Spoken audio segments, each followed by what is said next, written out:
जग्गू भाई, एक काम है। कालू का छोटा भाई छोटू पेड़ मांग रहा है। तुम छोटू से हाथ मिला लो और उसे लेकर आज शाम को कालू पर हमला कर दो। कालू डरकर भाग जाएगा। फिर हम दोनों मिलकर छोटू को बेवकूफ बनाएंगे और आधा आधा पेड़ बांट लेंगे। वाह गोरी, अपने ही पति के खिलाफ साजिश। तुम तो बहुत होशियार निकली।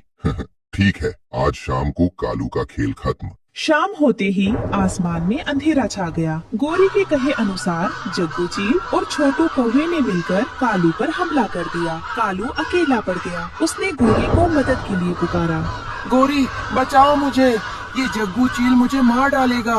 गोरी ने बचाने का नाटक तो किया, लेकिन वो जानबूझकर पीछे हट गई। जग्गू चील ने कालू को लहूलुहान कर दिया और पेड़ से नीचे गिरा दिया। लेकिन कहानी में ट्विस्ट तब आया जब जग्गू चील ने मुड़कर गोरी को भी एक जोरदार लात मारी।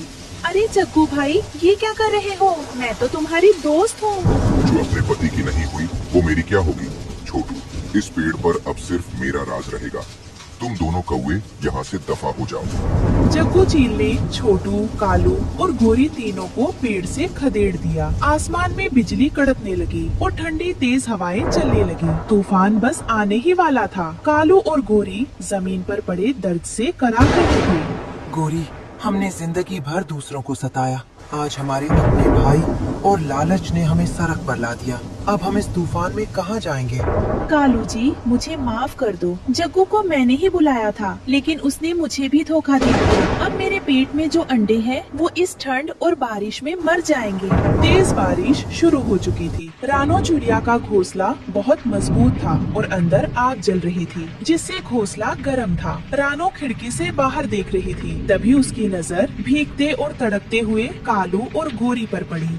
हे भगवान, कालू भाई और गोरी बहन की ये हालत। इतनी तेज बारिश में वो पेड़ के नीचे कांप रहे हैं। मुझे उनकी मदद करनी चाहिए। नहीं माँ, तुम भूल गई। पिछले महीने कालू अंकल ने हमारा सारा अनाज गंदे नाले में फेंक दिया था। वे बहुत बुरे हैं, उन्हें वहीं रहने दो। बच्चों, जब कोई अपनी गलती की सजा पा रहा हो तो उस पर और अत्याचार नहीं करते। गोरी के होने वाले बच्चे बेकसूर है। हमें इंसानियत दिखानी होगी।